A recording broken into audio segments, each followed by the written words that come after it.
ఆత్మీయతానికి వందనాలు.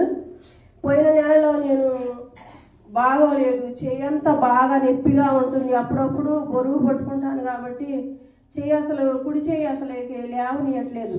చాన్నాళ్ళు కూడా నేను బాగోలేనున్నప్పుడు ఇండిషన్ చాలా చేయించుకొని ఉన్నా. నేను ఈ రక్తం వల్ల మళ్ళీ దేని వల్ల ఈ ఇండిషన్ల వల్ల ట్యాబ్లెట్ల వల్ల అవి గడ్డగట్టిందమ్మా, మరి ఉడుకు నీళ్ళతోటి వేడి కాపం చేయండి తగ్గిపోద్ది అని చెప్పిండు డాక్టర్ని అడిగితే. సరేలే, మళ్ళీ పోయినప్పుడల్లా ఇండిషన్ చేయించుకోవాల్సి వస్తుంది.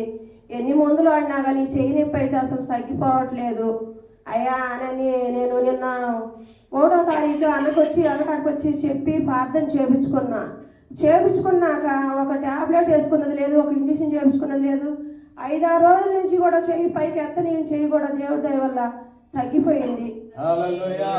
అదే కాదు, మా ఇంట్లో కూడా ఎన్నో సమస్యలు వచ్చినా చిన్న పిల్లోడికి కూడా బాగోలేకపోయినా కానీ అన్నిట్లలో దేవుడు అండగానే ఉండి మమ్మల్ని తోడై నిలిపి అన్నిటికీ కూడా సౌకర్యంగా మమ్మల్ని నడిపిస్తూనే వస్తూనే ఉన్నాడు. దేవునికి వందనాలు. అక్కగా చెప్పిన సాక్ష్యాన్ని